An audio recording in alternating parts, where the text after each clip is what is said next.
እንደ ሸምበቆ ተጣጥፎ ወደ ሰማይ የሚመዘዝ ድንቅ ህንጻ አለ።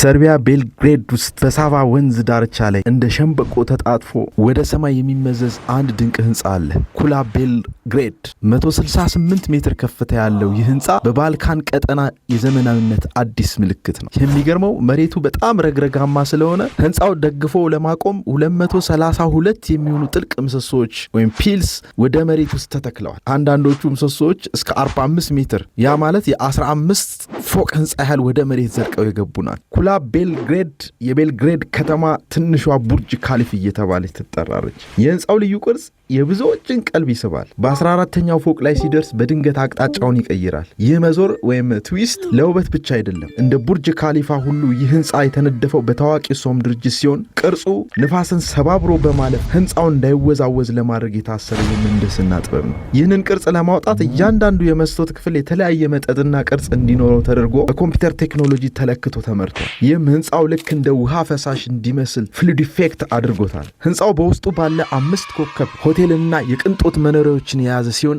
አናት ላይ ያለው መመልከቻ ደግሞ መላው ከተማ በ360 ዲግሪ ያሳያል። በምሽት ደግሞ በሺዎች የሚቆጠሩ ሌድ መብራቶች ተውቦ እንደ ግዙፍ ዲጂታል ስክሪን ያገለግላል። ኩላ ቤልግሬድ የህንጻ ጥበብና የቴክኖሎጂ ጋብቻ የፈጠረው ተአምር ነው እና በአለን የህንጻ ማኔጅመንት እንዲህ ያሉ ዓለም አቀፍ የጥበብ ውጤቶችን ለእናንተ የምናቀርበው ግንባታ ከድንጋይና ከኮንክሪት በላይ መሆኑን ለማሳወቅ ላይክ እና ሼር እንዳይረሳ።